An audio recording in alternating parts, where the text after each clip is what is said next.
보실 말씀 갈라디아서 5장 2절에서 12절까지 말씀 함께 보겠습니다.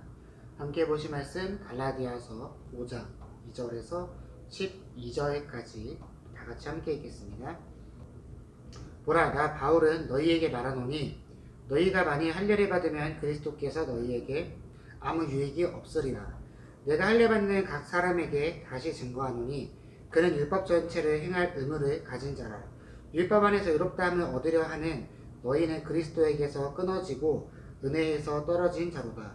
우리가 성령으로 믿음을 쫓아 의의 소망을 기다리노니 그리스도 예수 안에서는 할례나 무할례가 효력이 없되 사람으로서 역사하는 믿음뿐이니라. 너희가 다름질을 잘하더니 누가 너희를 막아 진리를 순종치 않게 하더냐.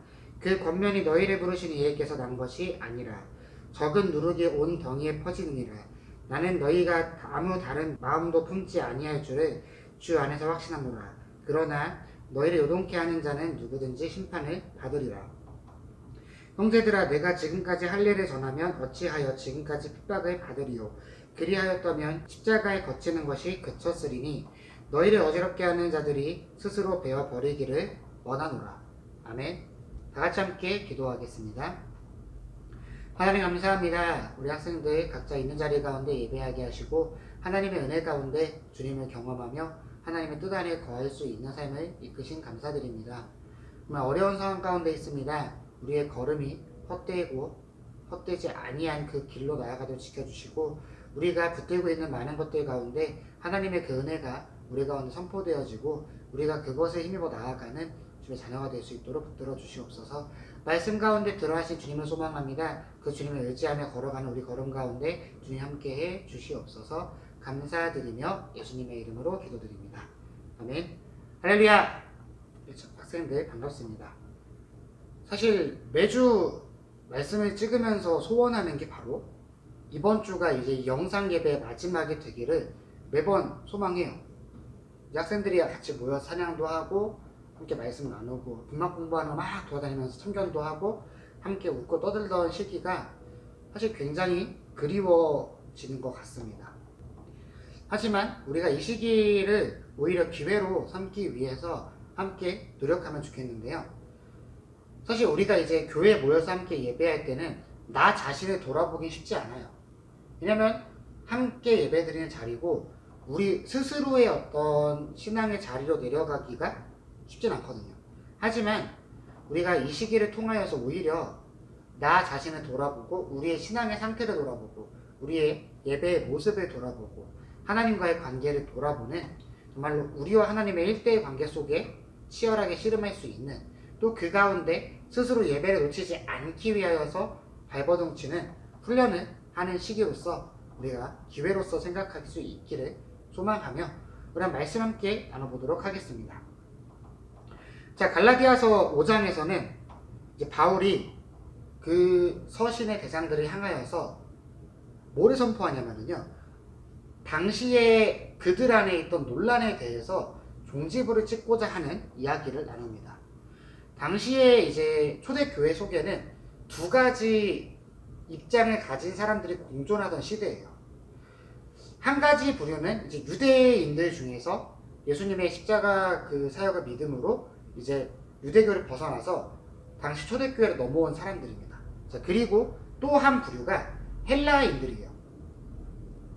헬라인들이라 칭하면 흔히 뭐 로마 사람들, 그 다음에 당시에 유럽의 각지에 있던 많은 사람들이 이제 예수님의 복음이 디아스포라라 하여서 유대인들이 이제 예수님을 믿는 자를 핍박하게 되면서 그들이 전 유럽에 흩어지게 되고 그들이 복음을 전하는 시대가 열리게 됩니다. 자, 그러면은 원래 거기 살던 원주민들이 있을 거 아니에요? 그들이 거기에 유대인들이 가서 교회를 세웠다 해서 유대인만 나가진 않을 거 아니에요. 또 하나님께서는 그 복음을 사마리아와 땅끝까지 이르러 증인이 되라 하신 만큼 당시에 예수님 믿던 사람들이 그 초대교회를 세우고 당시에 그 사람들을 향해 복음을 전파합니다.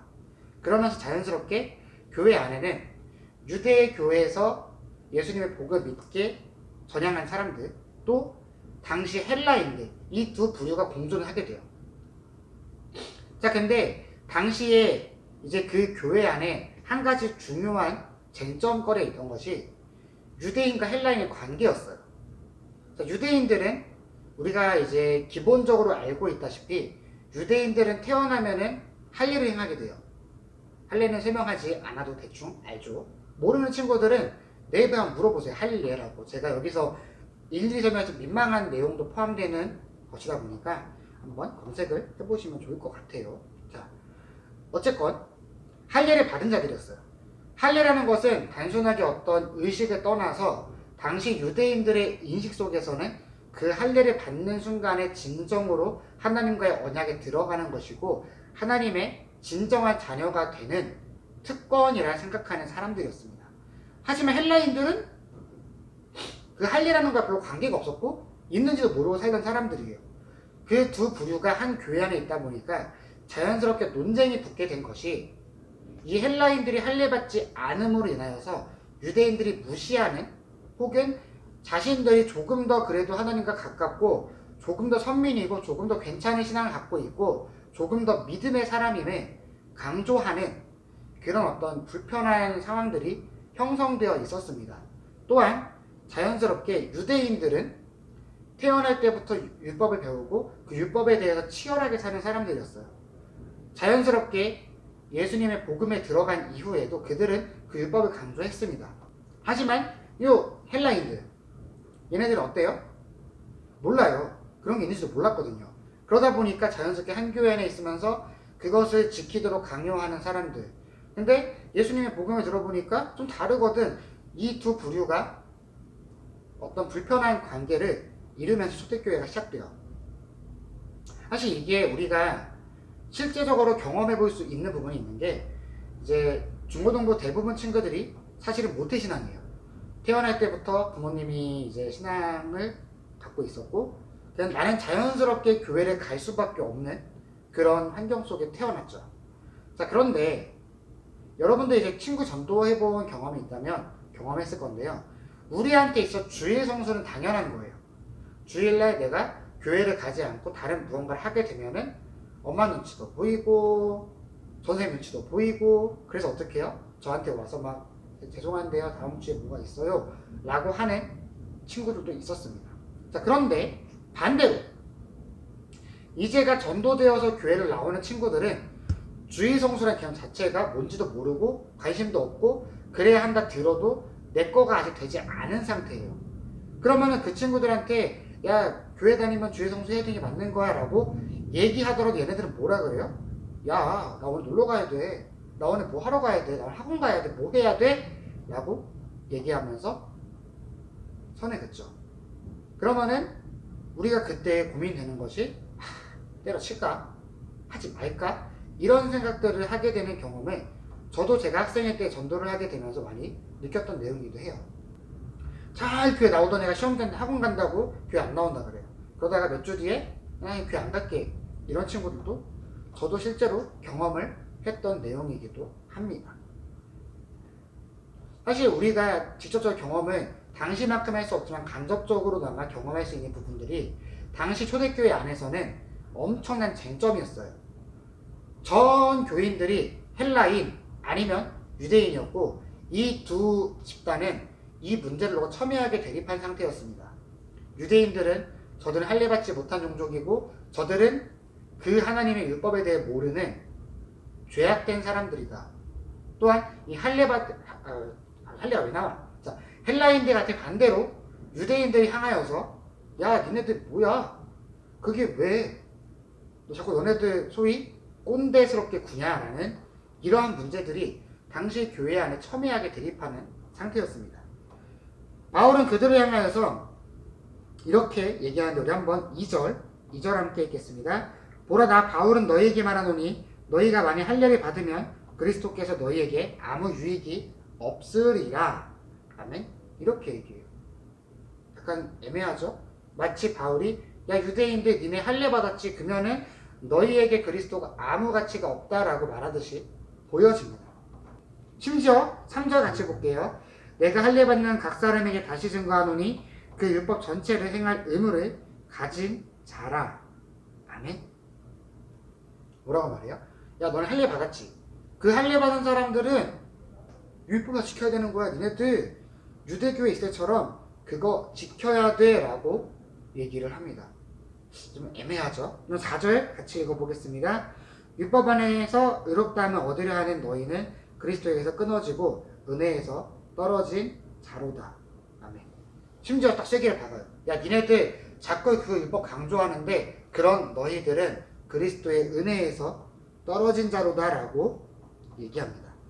그런데요, 이게 무슨 의미인지 우리 한번 계속 읽어볼게요. 5절, 6절 같이 보겠습니다. 우리가 성령으로 믿음을 쫓아 의의 소망을 기다리노니 그리스도 예수 안에서는 할례나 무할례가 흐르게 없되 사랑으로서 역사하는 믿음뿐이니라. 아멘. 알고 보니 뭐예요? 너네들 할례 받았다고 자꾸 쟤네한테 얘기하면 할례 없는 것들을 얘기하잖아. 너네가 그렇게 붙들려 있는 그 할례라는 것이 사실은 예수의 복음 앞에서는 아무 가치 없는 거야. 너네들 거기에 매여 있고 거기에 붙들려 있지. 너네 지금 그것만 바라보고 있지. 사실은 그리스도께서는 그것을 초월한 은혜 주신 분이고 너희가 거기 붙들려 있으면 오히려 그리스도의 복음에 참여하지 못하는 자가 되라고 강조합니다. 바울이 강조하고 싶었던 것은 결국에 당시 유대인들이 자신들이 할례를 받았음을 강조하고 자신들이 율법을 지킴을 강조하면서 교만하고자 했던 그것을 지적하면서 그들이 헬라인들을 향하여서 지적하지 못하도록 너희나 헬라인들이야 동일하게 그리스도의 은혜 가운데 구원받은 자들임을 강조하기 위하여서 오늘 본문 가운데 바울은 이야기하고 있어요.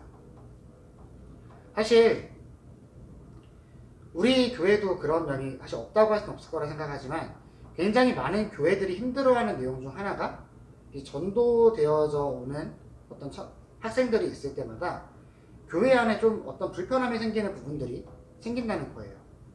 특별히 이제 이 문제가 가장 불거지는 시기가 바로 이때인 게 교회에 전도대 어떤 애 왔는데 옆에 저쪽에 있는 어떤 애 바라보니까 교회에선 진짜 신실한 모습 보이는데 학교에서는 소위 양아치예요. 쟤 뭐야? 저런 애가 신앙이냐? 반대로 이제 교회에서 신실하게 정말 열심히 지켜도 이 친구 같은 경우에는 저 전도되어 온 애 바라보면서 뭐라 생각해요? 쟤는 왜 교회 왔지? 교회 올 만한 애가 아닌데? 라는 생각들을 갖습니다. 그러면서 어떻게 해요? 내심은 이러면 안 되면서도 쟤는 그냥 교회 안 나왔으면 좋겠다라는 생각을 갖는 경우도 또 생겨요. 제가 학생일 때도 실제로 당시 중고등부 안에 그러한 불편함들이 존재했었어요. 자, 그런데 바울은 오늘날 그런 우리를 향해 동일하게 얘기하는 것이 우리나 그들이나 주의 복음 앞에 세워졌을 때 동일하게 하나님의 은혜를 입은 자들임을 강조합니다. 오히려 우리가 붙들고 우리가 중시하는 그 많은 것들조차도 하나님의 은혜 앞에 세워질 때는 아무 가치 없음을 분명히 강조하면서 뭐라고 얘기하냐면요. 우리 3절에 읽었던 내용 다시 생각해보면은 할례 받은 각 사람을 다시 증거하노니 그는 율법 전체를 다시 행할 의무를 가진 자라. 4절에서는 율법 안에서 의롭다함을 얻으려 하는 율법 안에서 의롭다함을 얻으려 하는 너희는 그리스도에게서 끊어지고 은혜에서 떨어진 자로다 라고 오히려 지적합니다. 자, 우리가 신앙인으로서 놓치면 안 되는 게 뭐냐면요. 내가 은혜 받은 자라는 생각이에요. 내가 구원에 이른 것이 결코 마치 당시 유대인들이 할례를 행하고 율법을 지킴으로써 내가 의로워지듯이 얻었던 것처럼 우리가 신앙생활하는 과정 속에서 자꾸만 특히 신앙의 연차가 쌓이면 쌓일수록 우리 안에 틀어지는 게 뭐냐면요.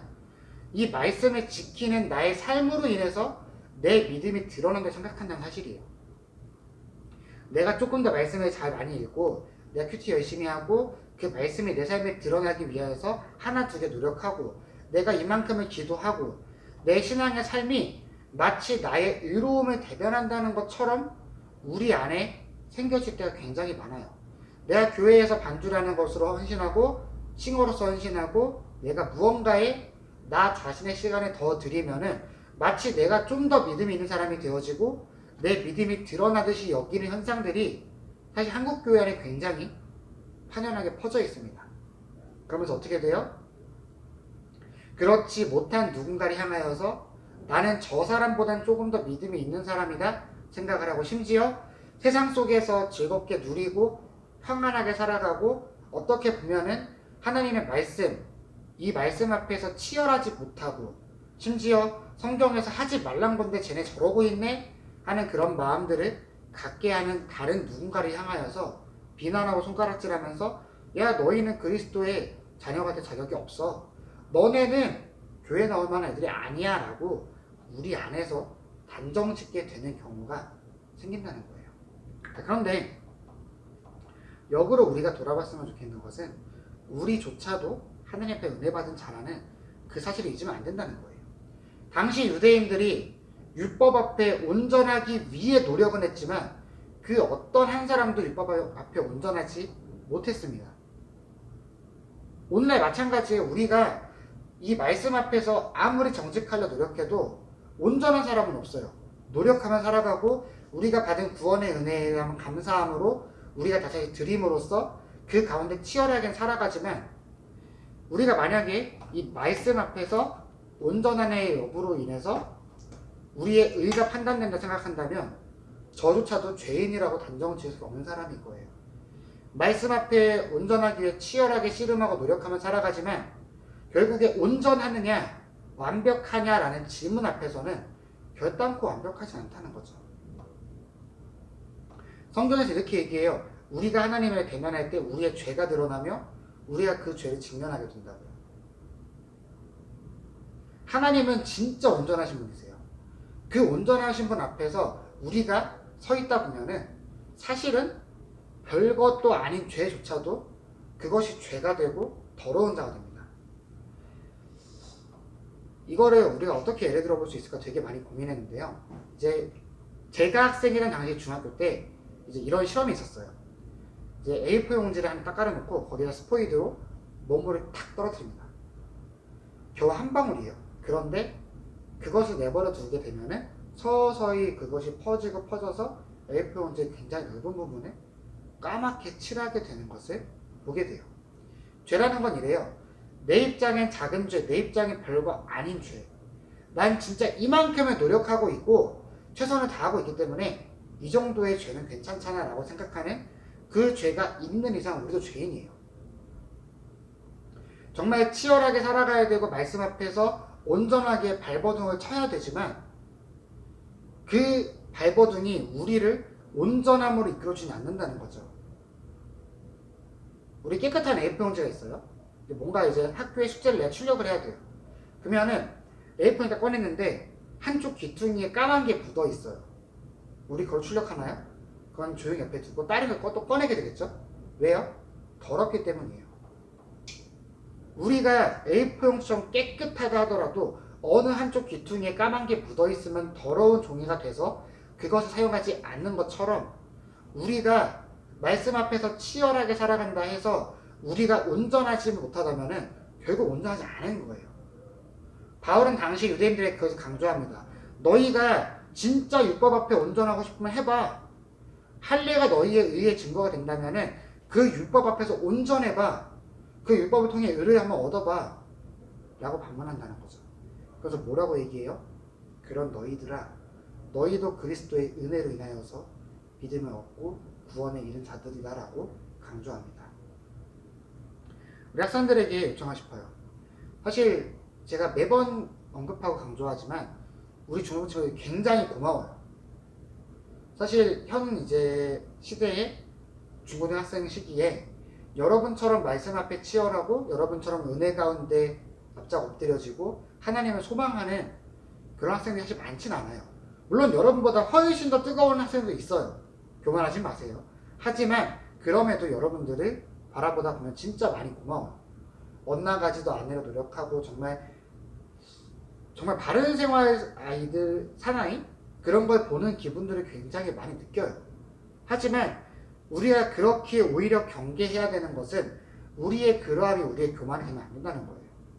우리의 그러함이 나의 명찰이 되어지고 마치 가끔 드라마 보면은 딱 명함 탁 내면서 저 이런 사람이에요 하는 것처럼 내가 누군가 앞에서 나 자신 증명하는 기준이 나의 의로움이 되어서 나의 노력이 되고 나의 예배 생활이 되고 나의 삶이 되어서 누군가 앞에 나아가게 되고 또 신앙적으로 어린 누군가를 바라보면서 나의 그러함을 내세우면서 그 사람을 판단하기 시작하면은 결국에 나는 하나님의 은혜로 인해서 구원에 이른 자가 아니라 반대로 정반대로 나의 노력으로 인해서 의에 이른다 생각하는 사람이 되고요. 그런 모든 사람들 하나님의 의를 의존하지 않아요. 하나님의 그 은혜를 의지하지 않습니다. 자연스럽게 어떻게 돼요? 내가 이 말씀 앞에 온전해야 된다는 게 되는 거죠. 하나님의 은혜가 없다면 우린 모두 죄인이에요. 하나님의 구원이 없었다면 우린 모두 죄인이에요. 만약에 예수님께서 십자가에 달리지 않았다면 우리는 맨날 같이 죄물 지고 와서 번제 드려야 돼요. 내가 지는 그 모든 죄를 사하기 위해서 매번 제사를 지내고 아마 오늘날 만약에 제사로서 우리 죄를 사한다 생각하면은 대한민국의 어떤 양이나 없을 거예요. 다 죽을 거예요. 비둘기 요즘 막 그 도로의 비둘기가 문제다, 뭐 인도의 비둘기 똥이 문제다, 비둘기 날라가면 병균 떨어져라 많잖아요. 아마도 오늘날 우리가 제사를 지내야 되는 입장이었으면 그 모든 비둘기 멸종했을 거예요. 왜요? 죄를 엄청나게 많이 짓거든요. 정말 죄인은 우리가. 하지만 예수님의 십자가 그 보혈로 인하여서 우리는 감히 의를 얘기합니다. 그것은 신앙적으로 어린 그들을 향해 동일하게 적용돼야 돼요. 그들을 바라보는 가운데 판단하고 평가하는 그런 마음을 갖는 것이 아니라 오히려 그들을 위로하고 소망하며 함께 나아가기 위해 복돋고 함께 으쌰으쌰 하는 그런 모습들이 우리 학생들 안에 동일하게 있기를 요청합니다. 작은 교만은 작은 죄는 우리겨 잡아먹어버려요. 주님의 은혜가 있지 아니하다면 아마 우리는 예배들이 자격조차 받지 못할 만큼의 연약한 존재들이었을 거예요. 하지만 바울은 당시 초대교회를 향하여서 그렇게 강조합니다. 너희들이 그리스도의 은혜를 인하여서 그리스도 안에서 한 몸을 이루는 교회가 되었다라고 강조합니다. 우리가 동일한 은혜 가운데 거하고 있으면 잊지 아니하며 소망합니다. 우리가 그런 은혜로 인하여서 엘림 교회 가운데 한 교회로서 모였고 우리가 한 가족을 이루어 살아가며 또한 그 안에서 중고동부라는